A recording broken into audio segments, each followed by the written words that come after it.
This is going to be a special episode with my good friend Dan Jacobs from Atreyu. This dude is an absolute shredder, a amazing guitar player, a super polite and professional rock star, and the owner of maybe the coolest custom guitar collection I have ever seen. Today, he's going to talk all about how he got into custom guitars, what makes his design imagination run wild, and he's going to share his two sushi guitars. Yes, I said sushi guitars. Let's roll the intro.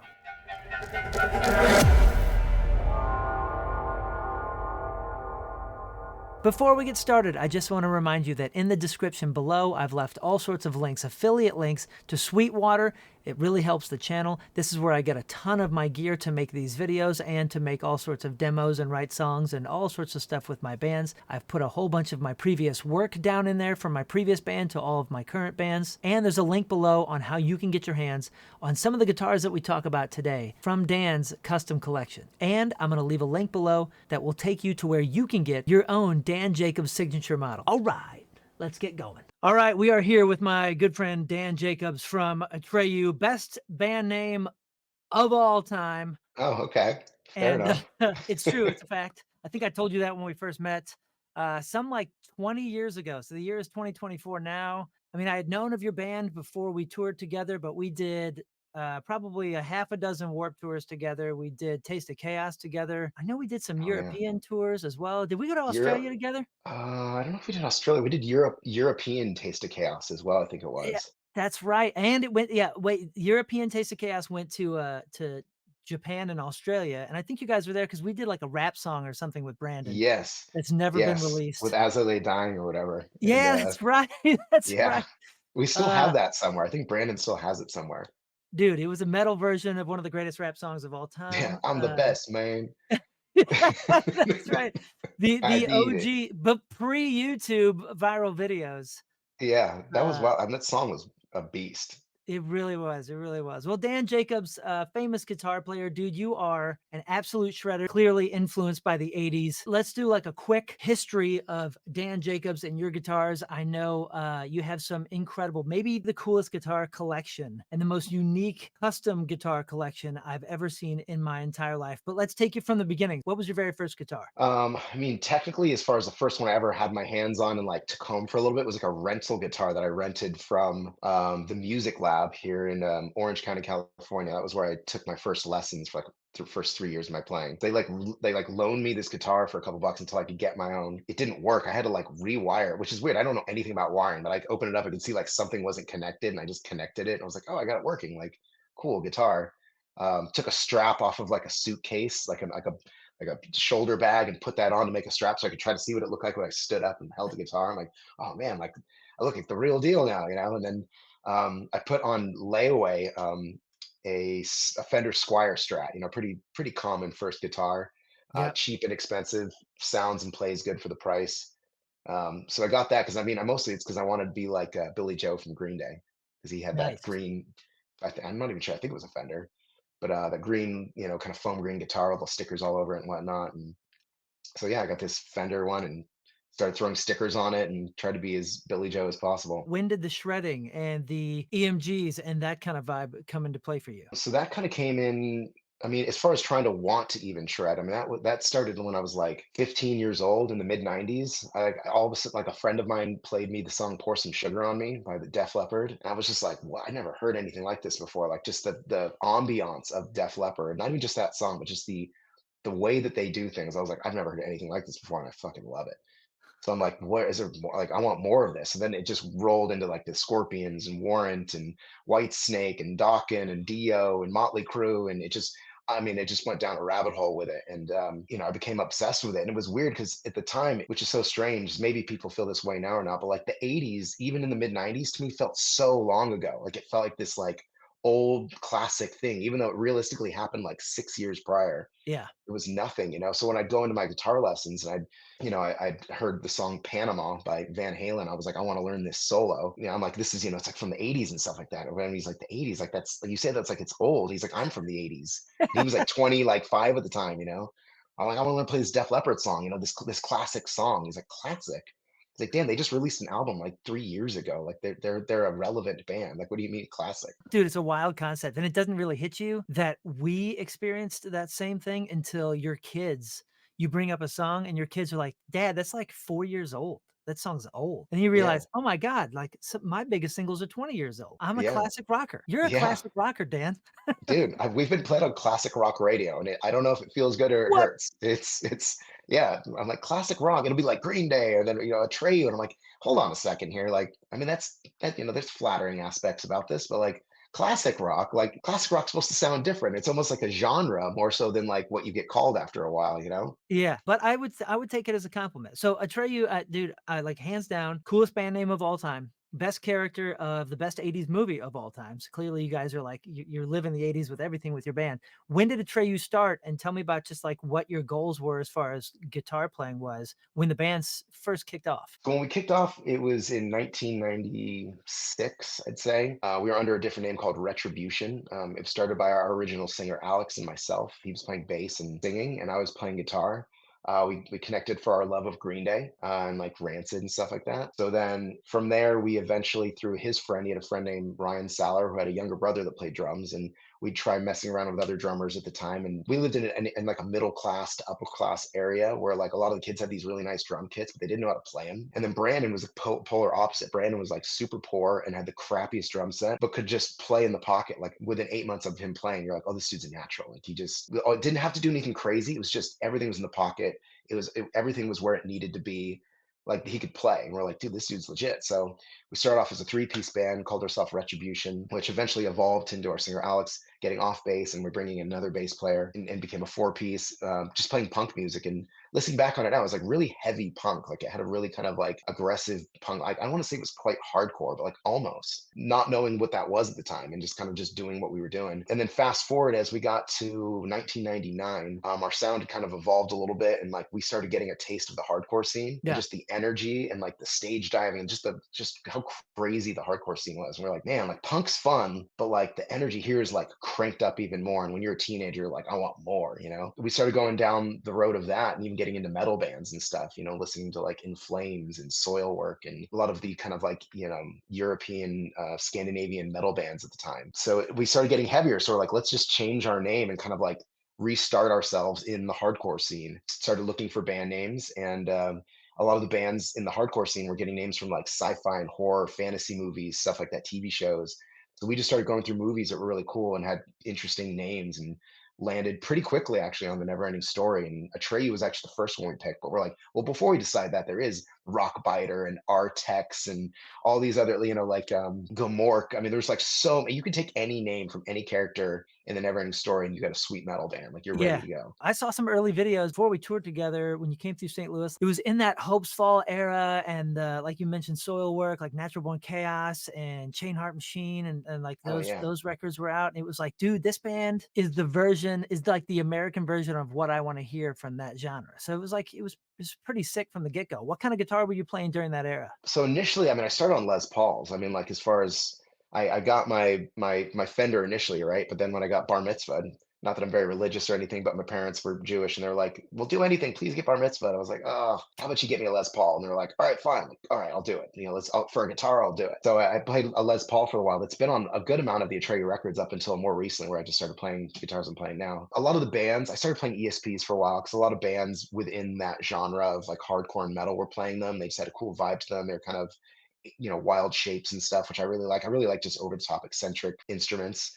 Kind of plays into my personality and just the way I like to present myself. So it started off with ESP. I actually bought one before we started working with them. I bought one just to get used to it because I was so excited. I couldn't wait for them to give me one, that I went out and bought like an inexpensive one, played it for Yeah, a little while. They eventually gave us two for free. They're both kind of like blend guitars that they couldn't sell, but like they could, for free, and they worked fine. Maybe had a little scratch on it or something. I'm like, I don't right. care. They gave me two. One was called oh my god, one was the EX shape, which I've been playing for most of the time. The other one was a Viper, which kind of has it's like a Gibson SG kind of shape with the two spiky horns. Yep. And the other one I have is like the Gibson Explorer, but they call it the EX. And I got this thing, and it was gunmetal silver, which to me was just really boring. I don't like anything ordinary. It's got to be wild, because otherwise I feel like I just blend in with everybody else, and I don't want that. And we were on tour with CKY and Memento, which is this random band that was opening for us. Oh, even though we were in a van and stuff, they had a full bus crew because they were on a major label. It was back in those days where they'd throw a bunch of money at you and hope you stick, or maybe they were just trying to shelve you. I don't know what was going on. It was weird. But this band was weird.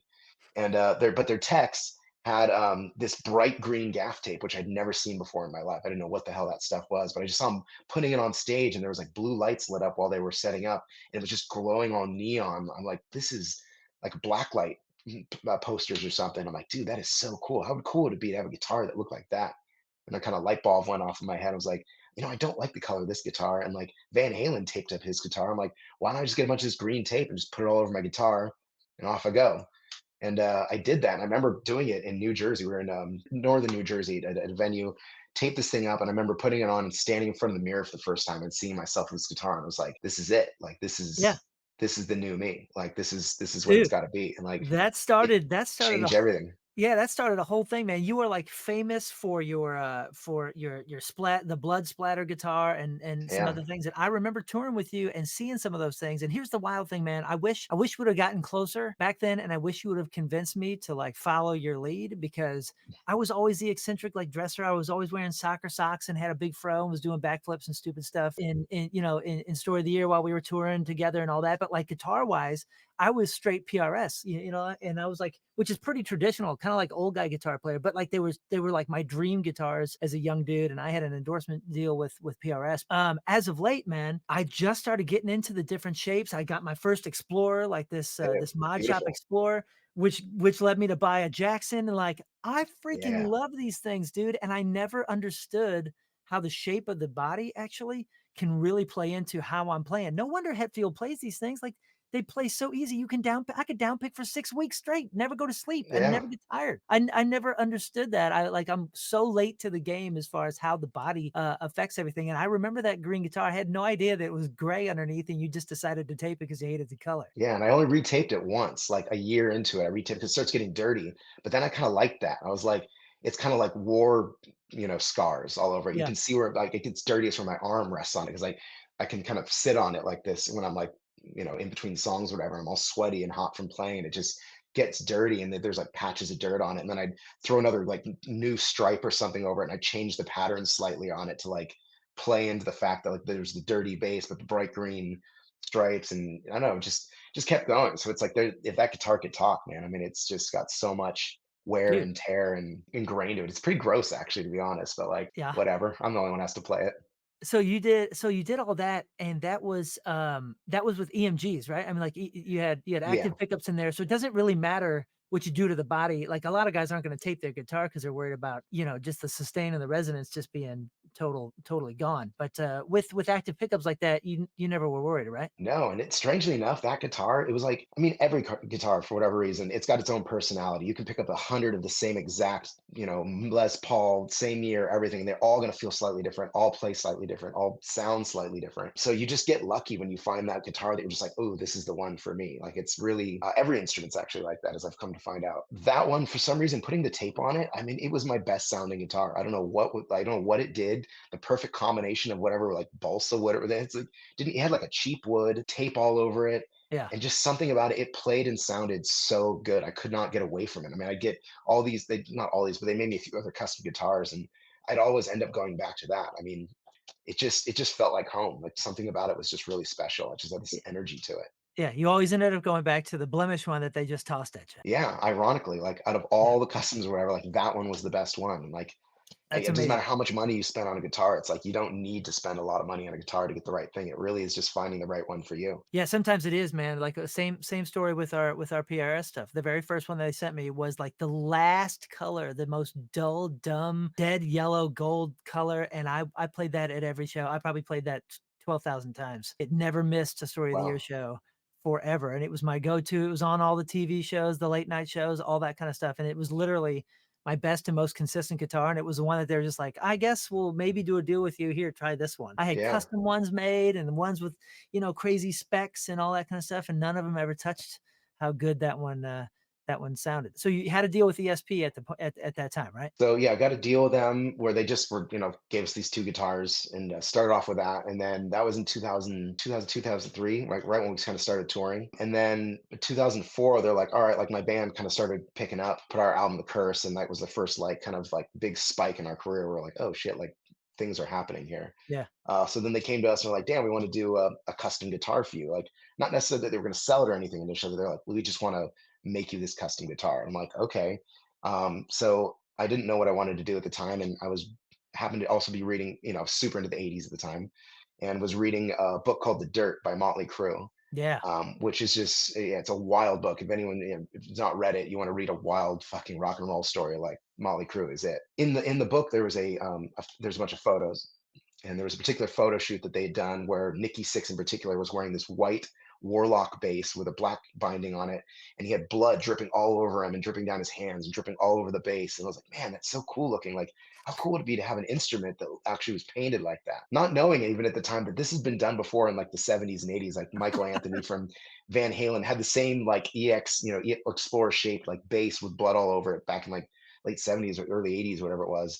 Or even like Warren DeMartini from Rat, he was very into like the Japanese thing and the blood thing in his own way. I mean, I do it differently, but he was into those things as well, and I love his guitar playing. So he had like a black guitar with blood running down it and stuff, and so it's been done before, but it kind of that was in the '80s and the '70s, and it went away in the '90s and even into the early 2000s until I decided that I was going to be bring this back in one way or another for my own thing.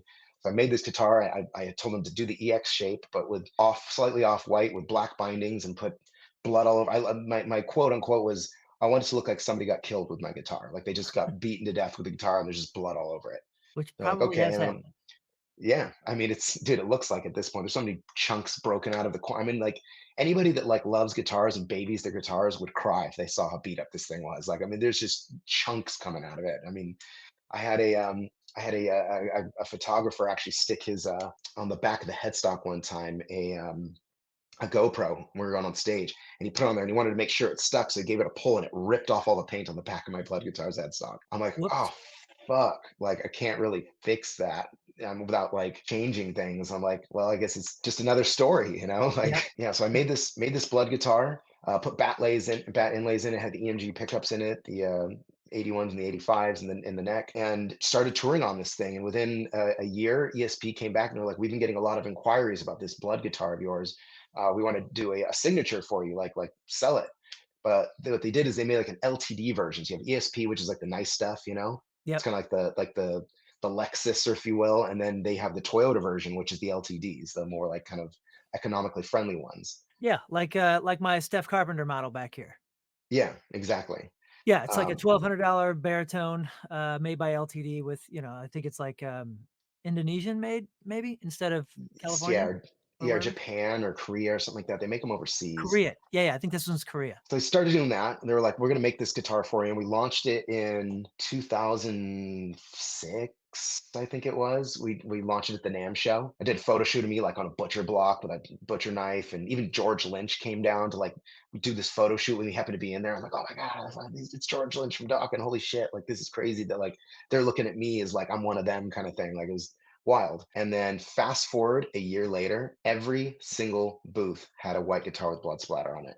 And it was like, not only was it just that, it was like so many name artists had white guitars with blood splatter on. I was like, this is like what happened? Like, I mean, like, this is flattering, but I'm also like, if I was making money off these, I got to compete with the whole industry now. Like everyone. I Yeah. mean, when I say everyone, I mean Joe from Fall Out Boy, Zach from Avenged Sevenfold, Scott Ian from Anthrax, who made it as custom, Chris from In This Moment. I mean, it was just like everybody had a blood guitar. It became like a thing. And I'm like, man, so Ah, they're like, damn, we're going to make you another blood guitar. But I'm like, I don't want another one. Like, I just wanted that one. Cause like, if you're going to make me another custom, I'd rather it be something else crazy as opposed to yeah. more of the same. So I did a V, which I had to make them Dan size. So I'm 5'3".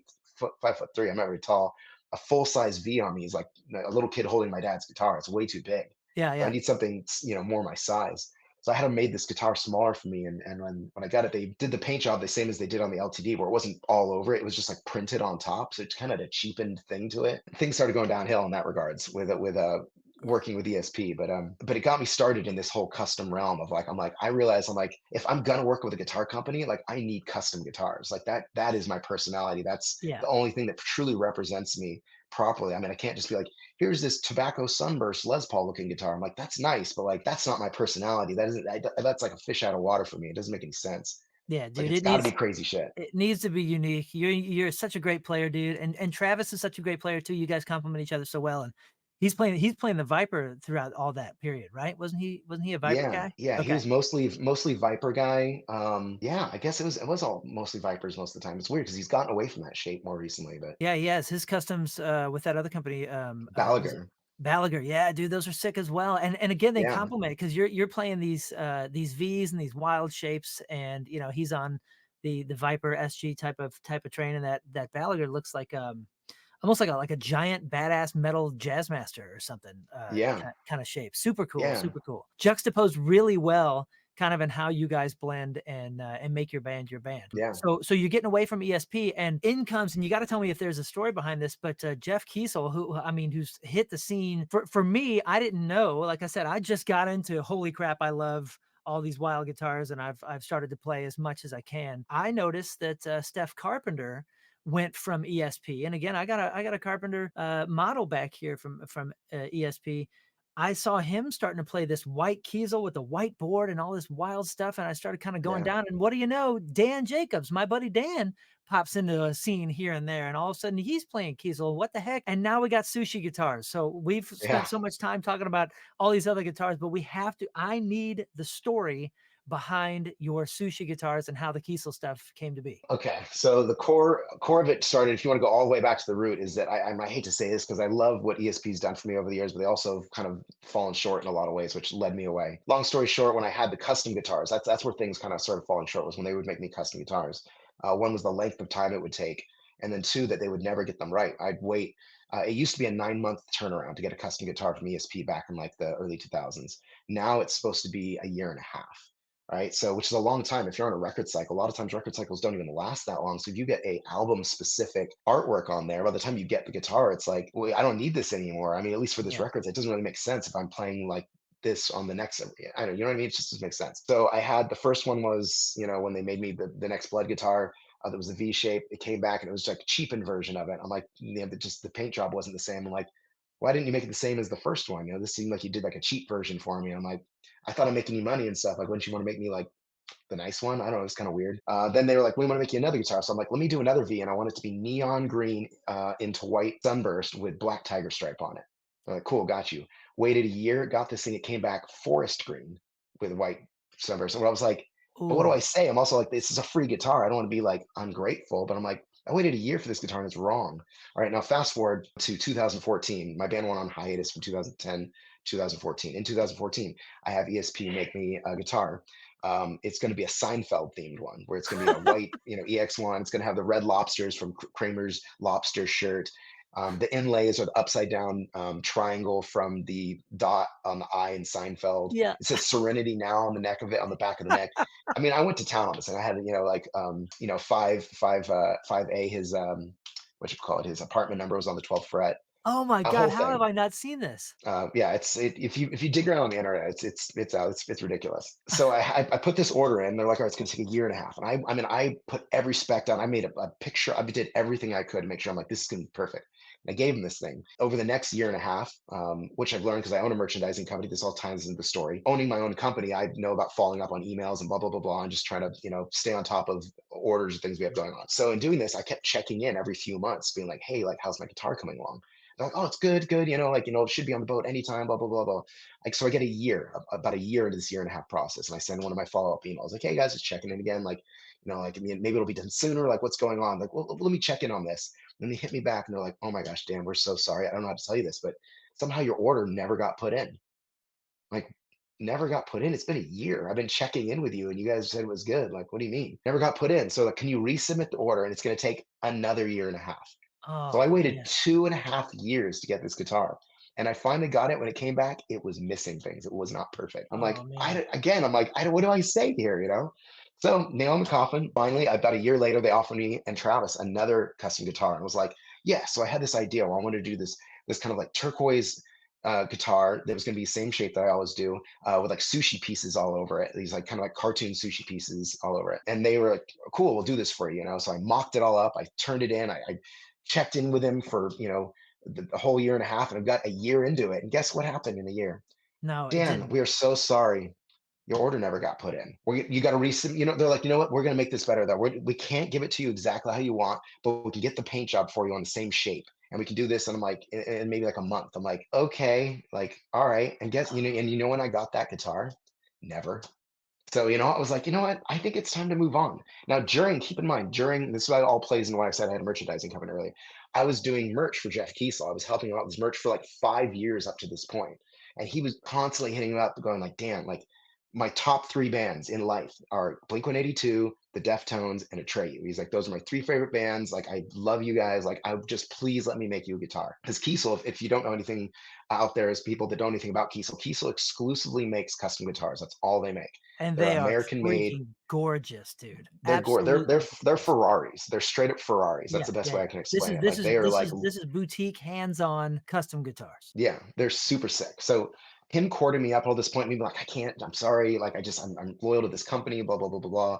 It finally got to a point in about 2000, this was 2000, like 2019, 20, where I was like, dude, I think it's time for me to move on. They're just not working with me the way I need them to anymore. I'm like, I love what you do over at Kiesel. Like the shapes are smaller, which for me in general is like, I like the smaller shapes. I'm a smaller guy. I like the Yeah. smaller guitars. I love the 80s. Everything they were doing was super 80s for the most, with these splatter paints and neon colors and these wild shapes.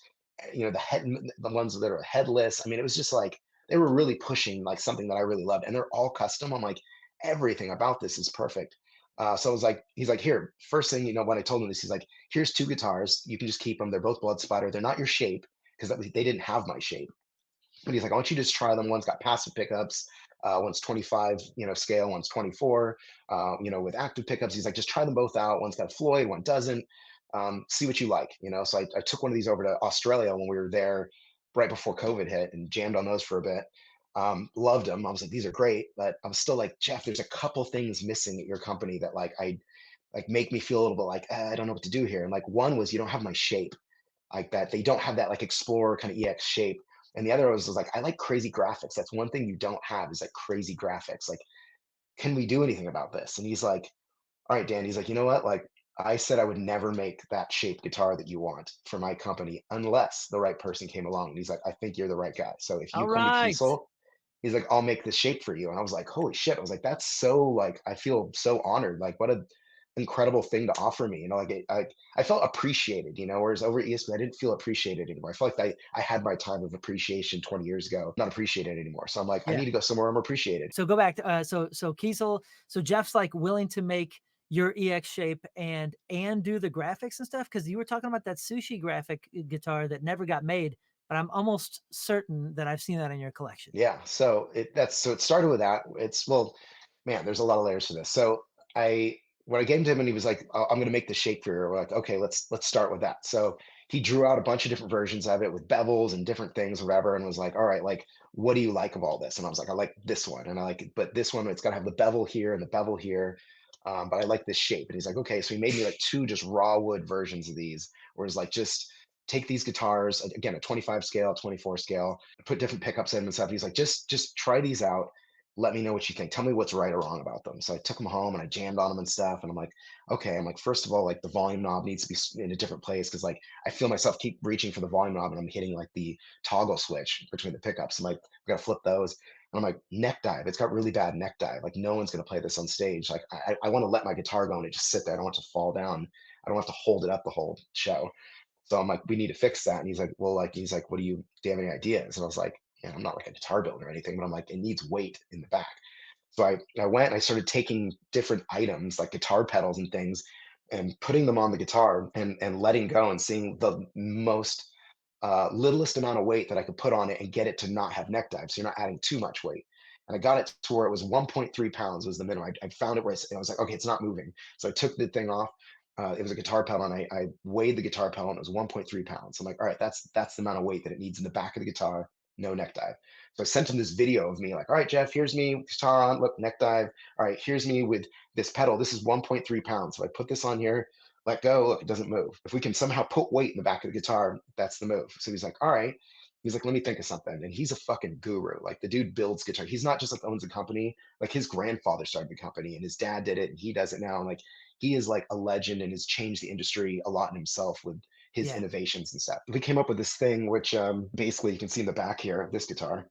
This little hole right here, this thing can be removed, and inside of here is it looks like a weed grinder, like a metal round weed grinder. You can slide it in and out, and that adds the 1.3 pounds in there, or you can take it out if you don't want it and you don't want to deal with that weight because you're an at-home player and you don't like that. But you put that in there, and it gives you that weight you need, so I can play it on stage, no neck dive, which that he started implementing into other guitars. If you buy the bass version of this, and you get a big 8 string, they're called hyperdrives, the shape.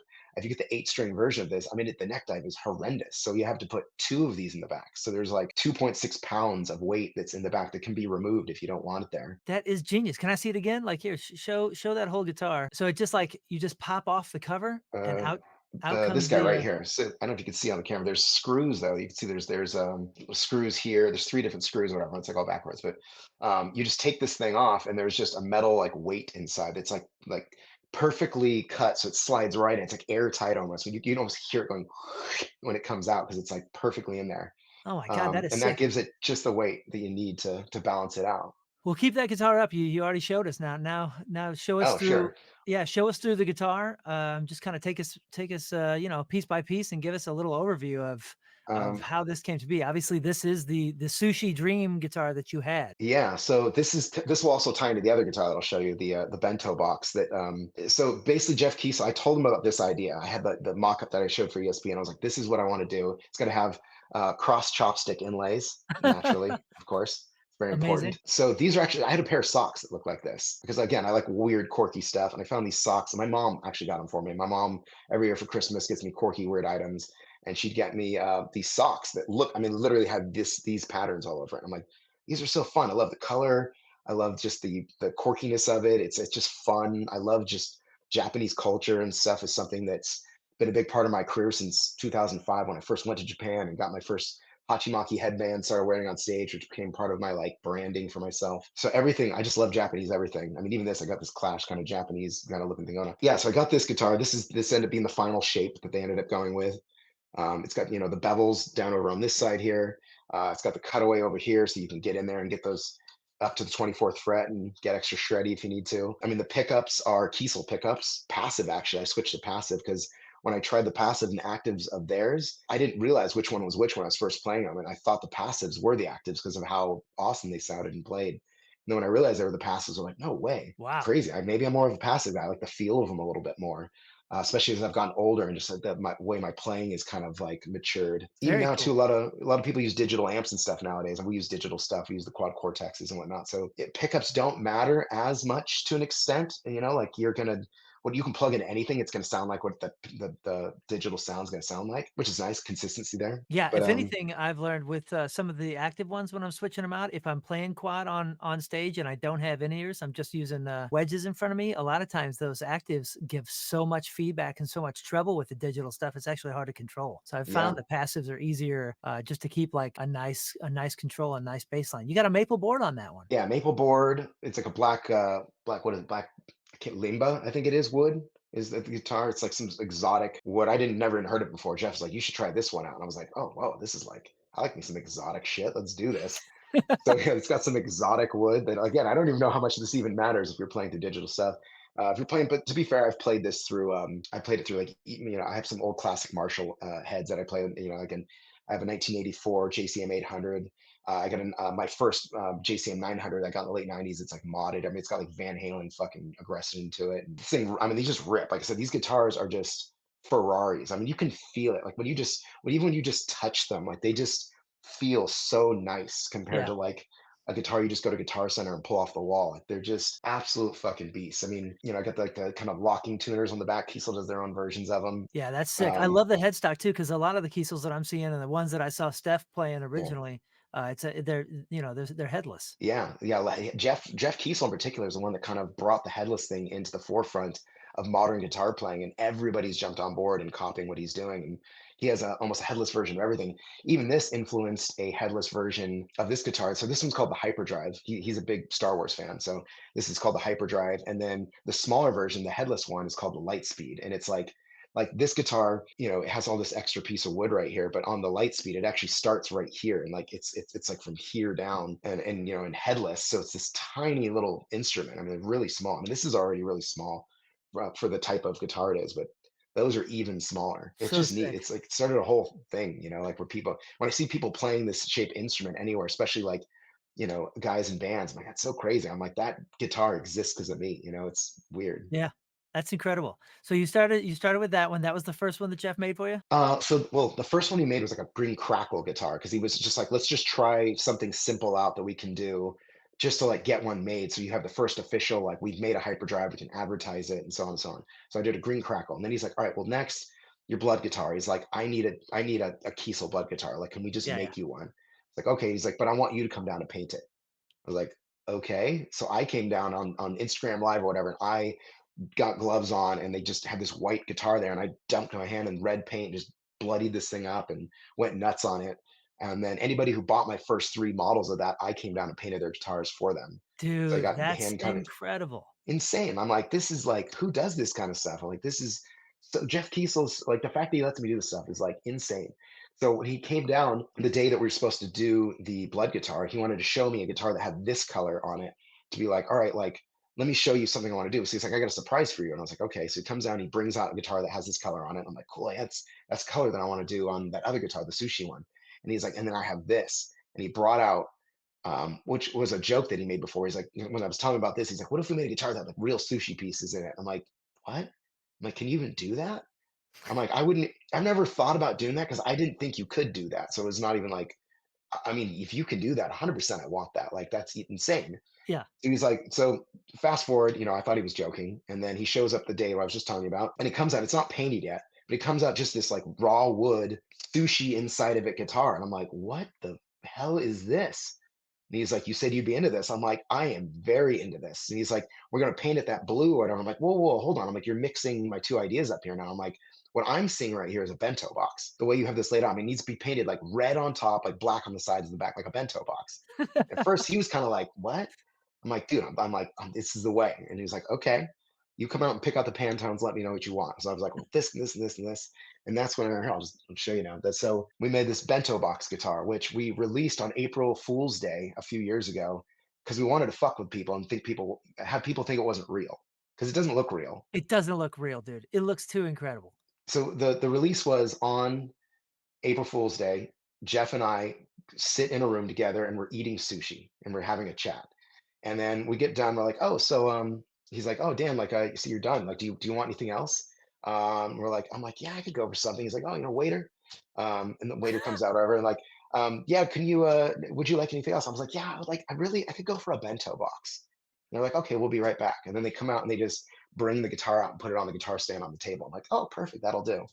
And the setup to that was they posted about it on April Fool's Day initially, just a picture of it. And they were like, "Is this real or not?" People are like, "No, like there's no way that thing's fucking real." And then we did the commercial, which is me like boom, and it comes out and we're like bento box guitar. It is real. April Fool's Day. So that's this guitar. Oh my gosh, dude. It does look fake. Look at that, dude. It's It's got a sushi roll. You've got a nigiri roll yeah, you got the roll, so you can or roll the a volume up and down. It's a sushi roll, so you can kind of see it up there a little bit closer. It's got is that a nice Philly roll or is that avocado? What is that? So we got avocado roll. There's two pieces of salmon. We got some shrimp, some yellowfin tuna, more yellowfin tuna, some sago up here. Some egg vibes, and there's even if you can see over here, you've got the ginger and the wasabi. You got ginger and wasabi up here. Um, Unreal, man. yeah, and again, you got the cross chopstick inlays. It's crucial. Yeah, and a Gotta have maple that. board again, but it looks like darker than usual, or is that It's like a weathered look to it, which to me, like a bright maple board's almost too shiny and new. It's like a fresh pair of Converse or something. You're like, it's gotta be a little bit dirty. yeah, But these ones that just even I mean the wear, it's just this natural kind of what they did is they roasted it. They roasted the right. maple to give it, which kind of helps, it affects the neck in one way or another to help it it dries it out so it doesn't like bend as much, as well as Yeah. they have like fucking like iron rods going down the back of back of the neck. So this thing ain't going anywhere. It stays in tune really well, but it just looks freaking cool. I just like something about the weathered look just plays into like the even the pick guard, the covers and the pickups to kind of match the wood in the back of it. Yeah, Um, dude, that looks incredible. Maybe the coolest, most original custom guitar I've ever seen in my entire life. What's the headstock is the same as the other one? same one, yeah, just the Yeah, reverse headstock. You know, it's got all the same specs except for the locking tuners and whatnot. It doesn't have the weight in the back of this one though, because the resin's really heavy. So the weight of this feels the same as the other one, just without the weight in it. So this one actually doesn't have the neck dive on its own. very And cool. yeah, And you guys, if I remember right, you guys are in drop C, right? Drop drop C? C, yeah, What yeah, gauge strings are you playing on all these? 10 to 52. Really? Okay. Yeah, Yeah, fairly that's light because I like it to be able to just I don't wanna have to, like, rip in too hard. I mean, it's just light enough where it can still stay in tune, it doesn't get too twangy or anything, right. but, you know, heavy enough where like I said, heavy enough where it stays in tune, light enough where I can still rip into the strings and stuff and not, feel like it's resisting me by any means. Yeah, the 10 to 52s, that's what I play on everything. So are you guys, Nice. what's the scale? Is the scale the same on both of those? Yeah, everything's the same. They're all 24 scale. 24 fret, which is weird. On ESP, I always play 22 fret my whole because I was like, oh, it's classic. You know, that's what, you know, Van Halen played 22 fret. Like, what, you don't need 24 frets. But once Jeff was kind of like, dude, you should try 24. Like, just try it, you know? And I'm like, all right. But it was a little bit weird. It was a little like mentally, like it kind of threw me off a little bit because I'm used, if I go to the end of the neck, I'm on the 22nd fret. So if I just grow and grab for that really quick, I'm too, you know, I'm a full step up. Right. It took a little bit adjustment. Once I got used to it, I was like, "Oh, I actually prefer having 2 full octaves on here, so I can play anything. I can play between the 1st and 12th. I can play from the 12th to the 24th, except for it gets a little bit tough up here, you know, little tiny stuff, but I know I was just talking to you about, getting back from Australia. You've been doing a lot of overseas stuff, and I know you're probably still jet lagged a little bit. What's the workload of those 2 guitars, as far as, like, touring goes right now? Because I know that in a couple weeks, you guys are headed back overseas again. so these are my 2 main go-tos. If I can only bring 2 guitars with me, I bring the Sushis right now. How many Until I guitars are have you bringing overseas? just 2. It's just Okay, so easier you're for only bringing 2 travel-wise stuff. guitars. On, like, a Yeah. bus tour in the US, how many guitars are you usually bringing with you? Usually then I'll bring 3 with me, sometimes 4. Just don't wanna overload, you know, like, we'll have a tech handling everything, so I don't overload them, and everything's tuned the same. Like, I honestly, the only reason I change guitars during the set is just so I don't have to sit there and tune too much between songs, and even more importantly, I just want the visual change. Like, I just want, as an audience member watching, like, "Oh, look at that guitar. Oh, look at that guitar," you know, like, Yeah, I to yeah. me as a fan, like, I like that kind of stuff. So I'm like, I wanna give that same experience. I had this quote that I said a long time ago about the production I wanted on stage, and the way I said it was kind of a pessimistic way of putting it, and my band made fun of me for saying it, but I was like, I want our stage because like they wanted kind of like minimalistic things. And I was like, no, no, no, like we need like, you know, 22 guitar cabinets, and you need like 4 kick drums and like all this crazy stuff. And I'm like, I want our stage and our guitars to look. I want people in the crowd to look at our stage and be like, I could never have that. Like that's just like these are rock stars. Like Yeah, that's the big, like that's not normal human stuff. And I'm like, and they're like, yeah, you can't say like, what do you mean like I can never have that? You know, you can't say that about. But I'm like, but you know what I mean? Like I'm not. Yeah, I just mean like I want to be larger than life. I want people to see a show. It's called a show for a reason. Like put on a yeah, show. Like don't just yeah. stand there and play. I mean, if anybody knows that, it's story of the year. I mean, you guys doing backflips and stuff. Like you guys are animals on stage, but it's important, you know, like it helps you stand out. It's part of your branding. It's part of who you are, is the show that you put on. And for me, having wild guitars is a big part of that. So like I mean, if I could, you know, if I could be like Zach from Shinedown and have 2 guitar vaults out with me and have a different guitar for every single song, oh, you bet I would. I'd have 2 guitars per song, you know. I'd be switching during, you know, like this quick breaks, tossing it, grab another one real quick while the Travis is soloing or something. Well, you guys were definitely able to thread the needle. I remember, when Brandon was playing drums back in the day with the 2 kick drums, like, that was the thing. That was the thing that if I didn't see it, I felt like I was missing something. And you thread the needle as far as bands, especially in our era, because man, like, it was hard to even, like, have guitar players, like, matter, for a period there. Now it's like Yeah, it's coming back, but there are people like myself, that's what this whole channel is about, that will go to shows, and you're one of the few bands.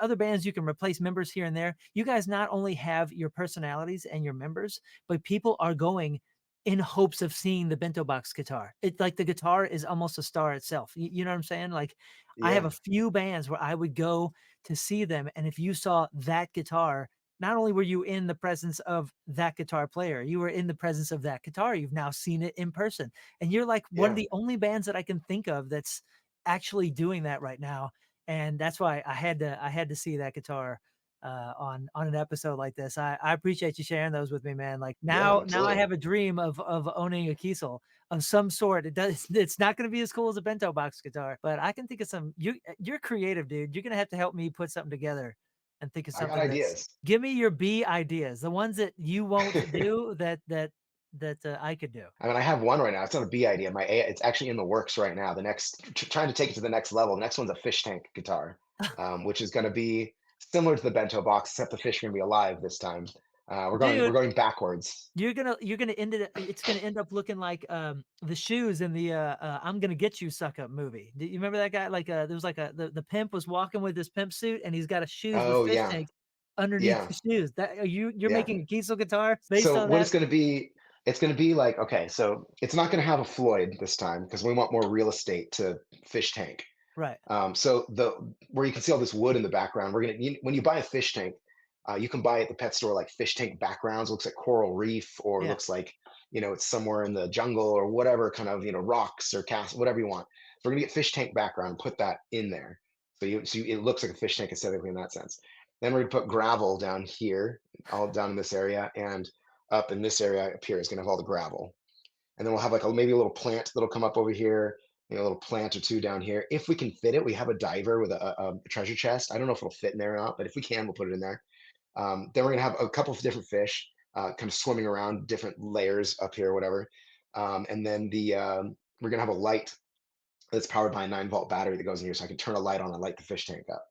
dude, it'll fit. The diver will fit. Make it fit We got to make it fit. Yeah, with a it's couple it's bubbles coming out of the treasure chest because that's the oxygenator. Yeah, That's dude. I mean, brilliant, dude. as much as I mean, I come up with these ideas, and Jeff Kiesel, like I call him the Willy Wonka of guitar building because he just is wild what he's capable of, and like I said, he builds a lot of these guitars himself. I mean, they have a whole factory and they have a team that every step of the way there's somebody who specializes in each step.